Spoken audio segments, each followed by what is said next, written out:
All right, quick update with the 75 Impala airbag job. We finally starting to get somewhere with the wiring. We got all 4 compressors going right now. Hopefully the pressure switch stops. This is what I'm testing right now. All right.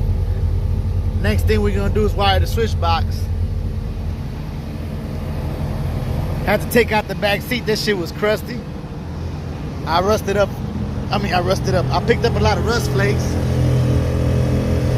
All right. The wire look like spaghetti. I ain't done yet. I gotta make sure everything's good before I'm